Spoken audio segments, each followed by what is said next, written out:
चाहते हैं, जिसके बाद पुलिस ने इनको गिरफ्तार कर लिया है और गिरफ्तार करके थाना सेक्रेटेरिएट में भी मुंतकिल कर दिया गया है। इनके साथ तो और कारकुनान भी यहाँ पर मौजूद थे, जिनके ये कहना था कि वो इमरान खान की रिहाइशगाह पर जाना चाहते हैं। ताहम जिस टाइम पुलिस की भारी नफरी पहले उनको ये कहती रही कि वो यहाँ से वापस चले जाएं, लेकिन वो बजिद थे कि वो ऊपर इमरान खान की रिहाइशगाह जो बनी गाला में वाक़ है वहां पर जाना चाहते हैं। उसके बाद जो इनको गिरफ्तार करके थाना सेक्रेटेरिएट में मुंतकिल कर दिया। दफा 144 की खिलाफ वर्जी में गिरफ्तार किया गया या और भी कोई दफात लगाई गई हैं? वो भी एक ऐसे आर्टिस्ट को जिसको पूरी दुनिया जानती है।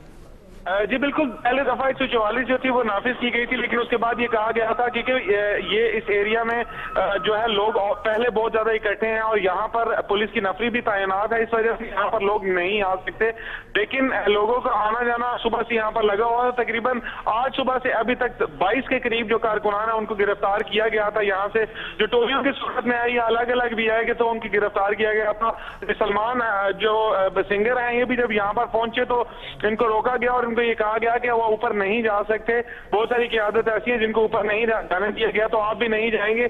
ताहम ये बजिद थे कि ये ऊपर जाना चाहते हैं और इन्होंने ऊपर जाकर इमरान खान के साथ मिलना है, लेकिन वहां पर जो मौजूद पुलिस एहलकार थे उसके बाद उन्होंने उनको गिरफ्तार कर लिया और गिरफ्तार करने के बाद प्रिजनर वैन में भी उनको थाना सेक्रेटेरिएट में मुंतकिल कर दिया गया है। अच्छा, तो उनको थाने मुंतकिल कर दिया गया है, तो क्या सलमान अहमद के साथ कुछ दीगर भी रहनुमा मौजूद है यहाँ पर जिन्हें गिरफ्तार किया गया है क्या? इससे पहले सुबह के वक्त यहाँ पर जो पीटीआई के जो एमएनए थे वो आए थे, जो केपीके के एमएनए थे।